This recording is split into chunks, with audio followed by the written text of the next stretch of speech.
A paz do Senhor Jesus. 19 de dezembro de 2024. Coisa assombrosa está acontecendo dentro da Igreja Evangélica Assembleia de Deus de Pernambuco. Firma um compromisso comigo aqui. Eu vou deixar aqui um irmão contando uma revelação que não é mera coincidência, irmãos. Assista essa revelação, veja o quadro que ele conta como que se estivesse narrando ao vivo aquele quadro, dentro da Igreja Evangélica Assembleia de Deus. E depois eu trago aqui uma poderosa mensagem, tá, de alerta do presbítero Giovanni Cardoso. Essa mensagem transmitida pelo presbítero Giovanni Cardoso foi em junho de 2022. Então, nada, absolutamente nada, é coincidência. A primeira visão, a revelação que Deus me deu foi há cerca de 4 anos e meio atrás. Eu estava dentro da congregação, num dia de culto, né, nessa visão, nesse sonho que eu tive, eu estava dentro da congregação, num dia de culto, uma congregação cheia, muito cheia, e a irmandade toda ali, reunida, porém ninguém subiu para atender o culto, né? Ninguém subiu no púlpito ali na tribuna, ali atrás da tribuna ali para poder atender esse culto. Mas o povo estava assim, dando glória, enfim, e de repente entrou um homem, de repente alguém, primeiro entrou uma pessoa com uma cadeira na mão e colocou ali na frente da tribuna, mais ou menos ali onde fica a cadeira do tradutor de Libras. Quando tem tradução de Libras é colocado uma cadeira ali, né, na frente da tribuna ali, embaixo, né. Então alguém veio com uma cadeira e colocou ali naquele lugar. Eu imaginei que talvez até teria tradução de Libra nesse culto, quando eu vi essa cena, mas não foi isso que aconteceu. Pelo contrário, entrou um cidadão, um homem, pelo corredor dos irmãos, entrou pela porta, veio pelo corredor, um homem todo vestido de preto, né? Um homem alto, com um semblante imponente, uma pessoa aparentando ser uma pessoa muito importante ali naquele ambiente, como se ele fosse o dono de tudo aquilo ali, como se ele fosse a pessoa mais importante que estava ali. Ele veio pelo corredor e chegou lá na frente, e eu fiquei observando na visão que eu estava tendo ali. Eu disse: onde é que esse homem vai? Quem é esse homem? O que ele vai fazer? Então ele foi e se assentou naquela cadeira que foi colocada ali, né? Se assentou naquela cadeira, e quando ele se assentou na cadeira, começou um movimento entre a irmandade de glória e o povo começou, alguns a falar línguas, e houve um movimento ali. Então, como se o culto tivesse em andamento, porém, como eu disse, não tinha ninguém em cima do púlpito ali, né, na tribuna ali atendendo. Era esse homem que estava sentado naquela cadeira, e esse movimento muito grande. Então eu percebi que entrou uma mulher também do lado das irmãs, veio pelo corredor das irmãs, uma mulher muito estranha, porque ela estava vestida, né, assim como uma prostituta, uma mulher com roupa muito indecente, escandalosa, sem véu na cabeça, lógico, e assim com o rosto todo maquiado, né, com muitas maquiagem muito forte. E eu fiquei observando, ver o que aquela mulher ia fazer, e essa mulher veio, e quando ela chegou na frente daquele homem, ela sentou no colo dele. Quando ela sentou no colo dele, ela abraçou o pescoço dele, e ambos então começou a sorrir assim, satisfeitos com o que estava acontecendo. E aí então houve um alvoroço muito grande, um falar de línguas, sabe quando tem um culto com busca de dons que termina ali, que o povo começa a se abraçar e falar línguas, e aquele movimento, uns pulam, outros bate palmas, e foi esse o movimento que eu vi. Então eu fiquei assim espantado com essa visão que eu estava vendo. Eu não sabia, não entendia o que estava acontecendo, e foi esse o movimento que eu vi. E então, quando estava nesse frenesi, o povo todo nesse movimento, e assim aquele alvoroço ali, eu vi que uma irmã, né, entre as irmãs lá, ela tinha uma criança de colo, uma criancinha, e a criancinha se assustou com todo aquele movimento, e a criança então começou a chorar, né, chorar muito, e ao invés da mãe acalentar a criança, para a criança parar de chorar, a mãe jogou a criança no chão ali, e entrou naquele movimento, começou a abraçar as irmãs e falar línguas e pular, e eu então me assustei com aquela atitude da irmã e disse: meu Deus, essa criança no chão, ele vai ser pisoteada por alguém precisa socorrer essa criança. Eu queria socorrer a criança, mas eu não conseguia, não conseguia, algo me impedia de eu chegar até a criança, né?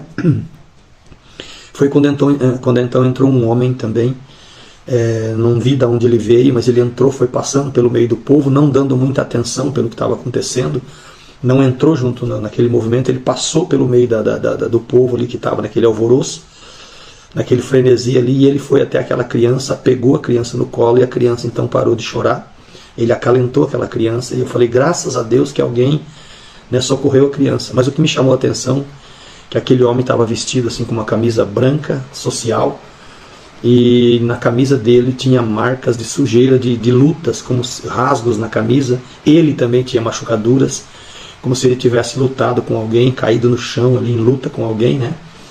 E então eu fiquei observando aquilo me chamou a atenção.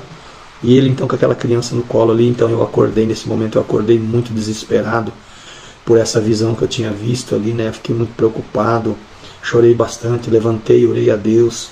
Falei, meu Deus, eu não entendi, Senhor, o que é isso? O que está acontecendo? Eu não estou entendendo, Senhor. Se o Senhor puder me mostrar, me falar alguma coisa, Senhor, eu não estou entendendo. E o Senhor então falou dentro do meu coração, meu servo, o meu espírito não está mais na congregação. Quem opera ali, que você viu, aquele homem que você viu sentado naquela cadeira, não é o meu espírito, é o próprio espírito de Satanás que está ali operando. 1 Samuel 16, 3 a 14 está escrito o seguinte, veja que o tema é pastores e líderes da igreja que perderam a unção de Deus. Deus tirou a unção deles e eles passaram a partir daí a agirem endemoniados dentro da igreja, no meio do povo de Deus. 1 Samuel 16, 3 a 14 está escrito, versículo 3, então Samuel tomou o chifre de azeite e ungiu no meio de seus irmãos, e desde aquele dia em diante o Espírito do Senhor se apoderou de Davi.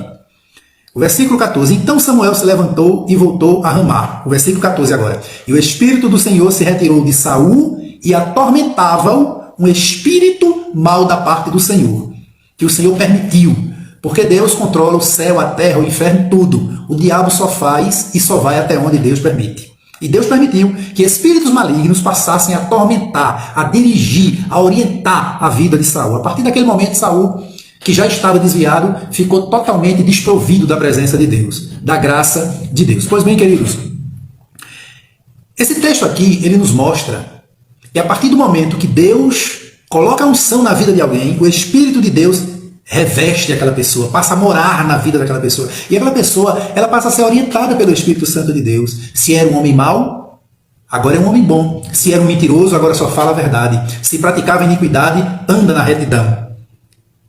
E aquele que Deus tirou a unção, ele passa agora a ser dominado por espíritos maus. Tudo aquilo de ruim que ele praticava, ele volta a praticar. Foi assim com Saul. Saul, ele até profetizava endemoniado no meio do palácio. Quantos pastores, irmãos, neste momento que nós estamos falando, muitas igrejas já começaram os seus cultos com seus pastores endemoniados, desviados, enganando a igreja. Muitas vezes os crentes chorando, os crentes se alegrando por aquela palavra que está sendo proferida por uma boca imunda, mas por ser a palavra de Deus. E aquele crente simples, que não conhece a vida do seu pastor, não sabe o que o seu pastor, que o seu líder, que o pregador, que aquele cantor está praticando nos becos da escuridão, ele se alegra porque está ouvindo a palavra de Deus. Agora, a partir do momento, eu venho dizendo isso e repito, que as pessoas tomam conhecimento, sabem que aquele que está falando ali é um iníquo, você não consegue mais ouvir a voz daquela pessoa. Não consegue de maneira nenhuma. Não é? Porque você sabe que ali está um hipócrita. Pois bem, queridos, diante do texto que nós lemos, não é, que Samuel, mostra aqui Samuel indo à casa de Jessé, ungindo Davi, rei sobre Israel, e o Espírito do Senhor se apoderando de Davi. Ao mesmo tempo, veja aqui uma sequência. O versículo 14, ao mesmo tempo que o Espírito de Deus se apossou de Davi, o Espírito do Senhor se retirou de Saul. Mesmo assim, irmãos, Deus ainda é misericordioso para com esses homens, para com esses pastores, para com esses líderes. Porque a ponto, irmãos, de escolher, Deus é tão misericordioso com esses homens, que Deus escolhe o melhor que ele tem para ajudar essas pessoas. Veja que Deus escolheu o próprio Davi para ajudar Saul nos momentos em que o diabo se apossava dele. Vamos ler o texto, 1 Samuel 16 e 18. Então respondeu um dos moços e disse a Saul, eis que tenho visto a um filho de Jessé, o belemita, ou seja, de Belém, que sabe tocar, é valente e vigoroso, homem de guerra, prudente em palavras e de gentil presença, e o Senhor é com ele. Saul, já endemoniado, era possuído pelo diabo, começava a falar bobagem, começava a fazer coisas de louco, E os seus serviçais que estavam ali ao seu redor começaram a observar aquilo. E disseram, o rei está endemoniado, o rei tem alguma coisa errada. Aí, entre eles conversaram, rapaz, eu conheço um jovem que é crente, que tem várias características, mas a principal é que o Senhor é com ele. O Senhor é contigo, meu irmão, minha irmã, se tu estiveres andando em retidão diante de Deus. E não, quem sabe, como teu pastor, totalmente desviado, e tu nem sabes o que ele e o que ela está praticando na escuridão da iniquidade. E aí aqueles serviçais, aqueles servos de Saul, se preocuparam e disseram assim a ele, Senhor, eu tenho visto um dos filhos de Jessé, o belemita, e ele diz, olha, ele é filho de Jessé, o belemita. Quando ele diz isso, Saul eu já ouvi falar de Jessé. Jessé é um homem íntegro. Aí ele começa a dizer, olha, esse rapaz, filho de Jessé, ele sabe tocar, porque quem sabia tocar harpa era escolhido, era separado para um serviço especial. Sabe tocar harpa, é valente, é vigoroso, é animoso, é homem de guerra, é preparado, ainda mesmo jovem Saul, ele é preparado e prudente nas palavras e de gentil presença. Aí ponto e vírgula, e o Senhor é com ele, meu rei, o Senhor é com ele. Deixa a gente chamar esse rapaz para ele vir tocar aqui, para tu sentir um alívio, para que o diabo vá embora da tua vida, deixe de te atormentar. E aí Saul disse, vai buscar esse jovem. E aí foi buscar o melhor que Deus tinha, Deus escolheu para socorrer a Saul, mesmo já tendo rejeitado. Veja como Deus é misericordioso, irmão. Deus, ele está, viu, pastor, que está em pecado, praticando iniquidade. Deus vai te pegar, se é que já não te pegou, mas ele é misericordioso. E tu tens uma alma, e ele não quer que a tua alma te perca, ainda que você, pastor, está agindo iniquamente, com iniquidade, totalmente desviado, você está insistindo em permanecer do erro, você está se autocondenando.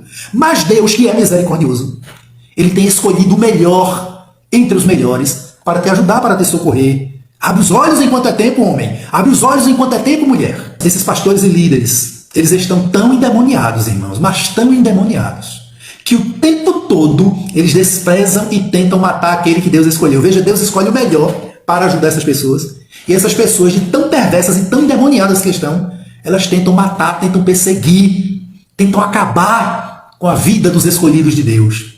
Veja o que está escrito em 1 Samuel 18, 10 e 11. E aconteceu, no outro dia, que o mau espírito da parte de Deus se apoderou de Saul e profetizava no meio da casa, endemoniado, irmãos. E Davi tocava a harpa com a sua mão, como nos outros dias. Saul, porém, tinha na mão uma lança. E Saul atirou com a lança, dizendo, encravarei a Davi na parede, porém Davi se desviou dele por 2 vezes. Veja que coisa. Deus escolhe a Davi para socorrer Saul, mas Saul estava tão endemoniado, tão louco, que tenta tirar a vida do escolhido de Deus. Olha, meu irmão, minha irmã, o ungido de Deus, o escolhido de Deus, não é o teu pastor pelo fato de carregar o nome de pastor. Ele já está rejeitado por Deus há muito tempo. Há muito tempo que Deus retirou a unção, há muito tempo que ele não é mais homem de Deus. Há muito tempo que Deus se afastou dele. Quem tem a unção de Deus é você. Você, irmã, você, irmão simples, humilde, que ninguém dá nada por você. E Deus tem te levantado para orientar, para socorrer, para levar uma palavra de ânimo, uma palavra de correção para o teu pastor desviado. E ele não está aceitando. Ele tenta te matar, mas não vai matar, porque tu és o escolhido de Deus. Quem vai morrer é ele. Todos sabem o resultado de Saul no campo de batalha. Perseguiu tanto o escolhido de Deus, Davi, que chegou o dia que Deus resolveu dizer, basta, Saul, basta. Esses pastores, irmãos, e líderes endemoniados, eles vivem se corroendo de inveja daqueles que Deus escolheu. Eles fazem reuniões para mentir contra o escolhido de Deus. E aí, cuidado, o escolhido de Deus que eu estou falando aqui não é o teu pastor, não é aquele pastor que tu acha que é ungido de Deus. Talvez um dia ele já foi escolhido de Deus, hoje ele é rejeitado por Deus. O escolhido de Deus que nós estamos falando são aqueles pequenos que Deus tem levantado você para combater, para se levantar contra a tirania, contra a malignidade do teu pastor, do teu líder, que está à frente da igreja por um tempo, até quando Deus disser, chega. Mas enquanto Deus não diz, chega, sai daí, Os crentes, os verdadeiros ungidos, os verdadeiros chamados e levantados por Deus estarão sempre combatendo os Saúls endemoniados que estão nos púlpitos de muitas igrejas por aí afora. Então, esses pastores endemoniados, eles vivem se corroendo, se comendo de inveja contra o escolhido de Deus. 1 Samuel 18, versículos 7, 8 e o 12. Veja o que é que diz, versículo 7. E as mulheres dançando e cantando respondiam umas às outras, dizendo: Saul feriu os seus milhares, porém Davi os seus 10 milhares. É assim que Deus faz, irmão. Deus exalta o pequeno e abate o grande. O próprio povo, a própria congregação, a própria igreja vai vendo, vai observando que o endemoniado, que o Coré, Datã e Abirão, que quem está errado é aquele que se dizia santo homem de Deus. E aí começam a dizer: o pastor presidente, o grande líder, fez essa obra. Mas Davi fez muito mais que ele, como está escrito. E aconteceu, e as mulheres dançando cantavam e respondiam umas às outras, dizendo: Saul feriu os seus milhares, porém Davi os seus 10 milhares. Então Saul se indignou muito. A inveja, o espírito de inveja, sacudido, movimentado por espíritos malignos. Então Saul se indignou muito e aquela palavra pareceu mal aos seus olhos e disse: 10 milhares deram a Davi e a mim somente milhares? Na verdade, que lhe falta senão só o reino? E temia Saul a Davi porque o Senhor era com ele e se tinha retirado de Saul. Essa expressão temer aqui, irmão, é inveja, sentimento de inveja, de ciúme, desespero. Tem pastores por aí, irmão, que estão desesperados, estão loucos, estão desvairados, porque correm para um lado e para o outro, não tem mais saída. Eles se envolveram tanto na mentira, tanto na prostituição, no adultério, na corrupção, que eles estão em estado de nervos, estão desesperados, mas eles estão tão apegados às coisas do mundo, ao Deus Mamon, ao poder, que não conseguem se desvencilhar. Mas Deus vai arrancá-los. E Deus faz isso com misericórdia também, porque são almas. Mas, irmãos, deixa eu dizer uma coisa: muitos perecerão. Porque Deus é amor, mas também é justiça. É uma realidade. É uma realidade. E por fim, Deus permite, queridos, que espíritos malignos enganem esses pastores e líderes desviados da igreja. Já pensou? Quantas decisões, irmãos, a gente não vê? Pastores manipulando a noiva de Cristo, manipulando a igreja de um lado para o outro, para concorrer com outra igreja, para prejudicar o trabalho de outra igreja. Mentindo, enganando, dissimulando. Sabe por quê? Porque estão sendo orientados por espíritos diabólicos, malignos.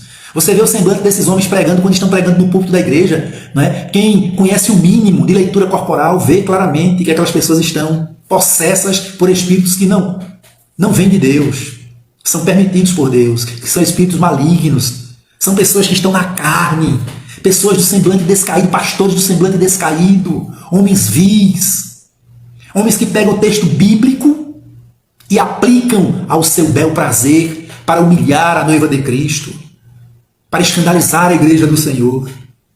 E aí Deus permite a operação do erro. Deus permite que espíritos malignos passem a orientar as decisões desses homens. 2 Crônicas 18, 19 a 22. E disse o Senhor: quem persuadirá Acabe, rei de Israel, para que suba e caia em Ramote de Gileade? Um dizia desta maneira e outro desta. Então saiu um espírito e se apresentou diante do Senhor e disse: eu o persuadirei. Eu farei a cabeça dele, em outras palavras. E o Senhor disse: com quê? E o espírito lhe disse: eu sairei e serei um espírito de mentira na boca de todos os seus profetas. E disse o Senhor: tu o persuadirás e ainda prevalecerás. Sai e faz assim. Agora, pois, eis que o Senhor pôs um espírito de mentira na boca destes teus profetas, e o Senhor falou mal a teu respeito. Acabe já estava totalmente desviado, o rei Acabe, marido da prostituta Jezabel. Tem muitos pastores, irmãos, que estão sendo orientados por prostitutas. A Jezabel está atuando dentro de muitas igrejas e na mente de muitos pastores. Entendeu? E aí, Deus já estava planejando a derrota de Acabe, porque Acabe já tinha entrado em um processo que não tinha mais jeito. Por isso que eu digo, tem pastores que não tem mais jeito para ele. O único jeito é ele pedir perdão, pedir desculpa à igreja, dizer, tá aqui o meu cargo, eu quero ser disciplinado, eu quero voltar para o banco, eu quero aceitar Jesus novamente. Porque se não fizer isso, não tem mais jeito. Porque os pecados que eles já cometeram são tão grandes, são tão terríveis, são pecados de morte. E pecados de morte, para serem tratados, têm que passar pela disciplina da igreja. Entendem? E aí Deus já tinha decretado a sentença contra Acabe. Acabe desprezou Micaías, agrediu Micaías, não queria ouvir o profeta Micaías, o homem de Deus. Um espírito mau se apresenta diante do Senhor e diz, olha, deixa que eu vou e vou ser um espírito de mentira na boca dos profetas dele. Aí Acabe chamava os profetas dele, eles falavam tudo aquilo que ele queria, tudo o que ele queria. Irmão, tem muitas igrejas que os profetas, os homens de Deus e mulheres de Deus de verdade foram calados há muito tempo. Sabe por quê? Porque falam o que Deus manda. E hoje a mensagem que Deus tem para esses pastores é a seguinte: te converte, apruma os pés, tem vergonha nessa tua cara. E eles têm medo que os profetas bradem no meio da igreja, colocam segurança, espalham segurança pela igreja. Quando alguém começa a profetizar, a falar em línguas, a se alegrar ali, que eles percebem que Deus vai falar, chega junto e já tira aquela pessoa. Mas só ouvem os profetas de Baal, os profetas que falam aquilo que eles querem ouvir. E aí Deus diz, vai, fala na boca dos profetas dele o que ele quer ouvir. Aí os profetas chegaram lá, vai Acabe, tu és homem de Deus, tu és um grande rei, vai para a guerra que tu vai ser vitorioso. E o profeta Micaías disse, se tu voltar com vida, não foi Deus que falou através de mim. E o resultado, leia o texto, que vocês vão ver qual foi o resultado de Acabe, o resultado de Saul e de muitos outros. E o resultado de muitos pastores nos dias atuais, que já partiram sem Deus, sem paz e sem salvação. E, infelizmente, muitos vão partir, mas a igreja permanece de pé. Que Deus abençoe a todos, querido, em nome de Jesus. A coisa é muito séria. Efésios capítulo 6, versículo 14, diz assim, pelo que diz, desperta, ó tu que dormes, e levanta-te dentre os mortos, e Cristo te esclarecerá. E ainda, para corroborar com esse quadro negro, com esse quadro, vamos dizer assim, deplorável, né? Ignominioso, abominável, no lugar de culto a Deus, culto aos ídolos. E a revelação do irmão não é mera coincidência, irmãos. É um aviso de Deus. Satanás é muito astucioso. Ninguém de sã consciência e de livre e espontânea vontade, sem que não esteja sob a influência de espíritos malignos, pode tomar uma posição dessa dentro da casa de Deus. Pode ser quem for. E aqui Paulo já alertava em 2 Tessalonicenses, capítulo 2, versículo 3 em diante, que diz assim, ninguém de maneira alguma vos engane, porque não será assim sem que antes venha a apostasia e se manifeste o homem do pecado, o filho da perdição, o qual se opõe e se levanta contra tudo o que se chama Deus ou se adora, de sorte que se assentará como Deus no templo de Deus, querendo parecer Deus. A esse cuja vinda é segundo a eficácia de Satanás, com todo o poder e sinais e prodígios de mentira, e com todo o engano da injustiça, para os que perecem, porque não receberam o amor da verdade para se salvarem. E, por isso, Deus lhes enviará a operação do erro, para que creiam a mentira. Irmãos, isso é muito grave. Fica atento. Não permitas. Veja os sinais. O mundo está conturbado em verdadeira convulsão. São sinais, agora as redes sociais mostrando sinais nos céus, na terra e no mar.